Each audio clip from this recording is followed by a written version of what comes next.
శ్రీ శివాయ గురవే నమః.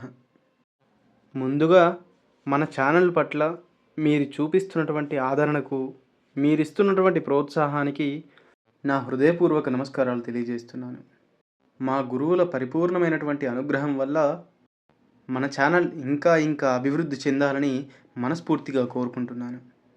ఇక ఇవాల్టి వీడియో విషయానికి వస్తే, పరమాచార్య స్వామివారి సర్వజ్ఞత్వాన్ని ప్రకటించే సంఘటనలు ఇప్పటికి ఎన్ని చూసినా ప్రతిదీ కొత్తగానే అనిపిస్తుంది.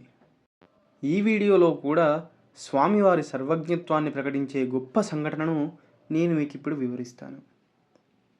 ఒకసారి కంచి పరమాచార్య స్వామివారు ఆంధ్రదేశంలోని కర్నూలులో చాతుర్మాస్యం చేస్తున్నారు.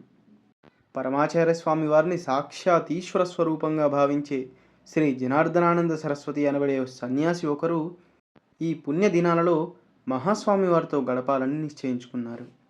వారు పాదయాత్రగా విజయవాడ నుండి బయలుదేరి మహాస్వామివారి వద్దకు వస్తున్నట్టుగా స్వామివారికి కబురందింది.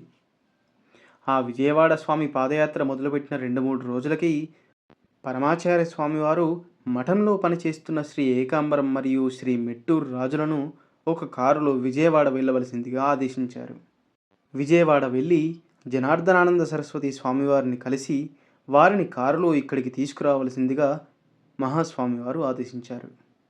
స్వామివారి ఆదేశాన్ని విన్నటువంటి స్వామివారి చుట్టుపక్కల ఉన్నటువంటి భక్తులు అయోమయంలో పడ్డారు. అదేంటి, సన్యాసులు కారులో తిరగడం మహాస్వామివారు ఎన్నటికీ ఒప్పుకోరు, అలా చెయ్యమని ఆదేశించరు కూడా. ఎందుకంటే సన్యాసులు కారులో తిరగడం అనేది సన్యాస ధర్మానికి విరుద్ధం కనుక. అలాంటిది మహాస్వామివారే ఇప్పుడు ఇలా ఆదేశించారేంటా అని అందరూ అయోమయంగా చూస్తూ ఉన్నారు.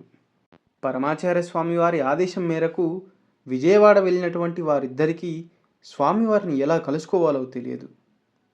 జనార్దనానంద సరస్వతి స్వామివారు కూడా తమ పర్యటనకు ముందుగానే ప్రణాళిక వేసుకోలేదు కనుక వార్తాపత్రికలలో కూడా ఎక్కడా సమాచారం లేదు.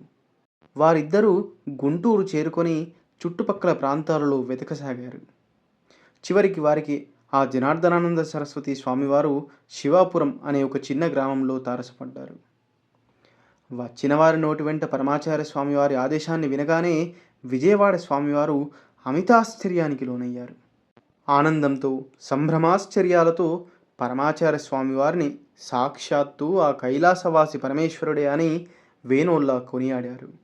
ఎందుకంటే పరమాచార్య స్వామివారిని దర్శించాలని, చాతుర్మాస్యం అయిపోయేంత వరకు వారితోనే గడపాలనే కోరిక జనార్దనానంద సరస్వతి స్వామివారి కోరిక కదా. అది మహాస్వామివారికి ఎలా తెలుసు?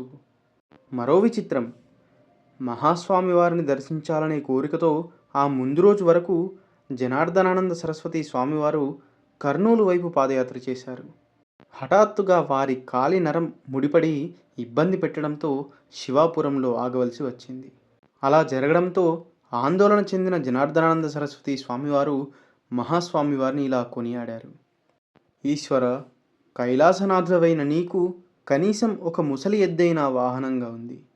కానీ ఇప్పుడు కంచినాథుడుగా, పరమాచార్యులుగా వచ్చిన నీవు ఉన్న ఆ ఎద్దును కూడా వదిలిపెట్టి మొత్తం దేశమంతా పాదచారి అయి తిరగడానికి నిర్ణయించుకున్నావు అని అమితమైన ఆనందంతో కొనియాడారు.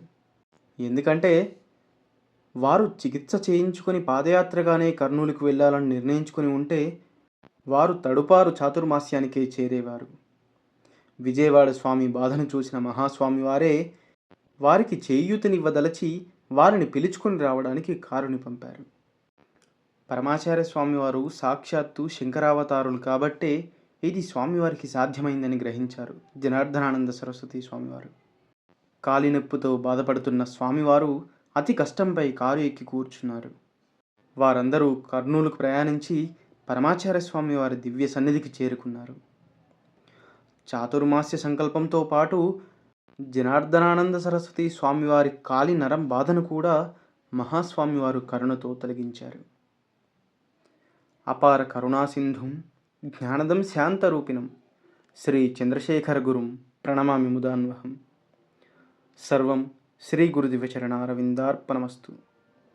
వీడియో నచ్చినట్టయితే దయచేసి వీడియోను లైక్ చేసి ఇలాంటి మరెన్నో మహాస్వామివారి లీలల కోసం మన ఛానల్ని సబ్స్క్రైబ్ చేయండి. స్వస్తి.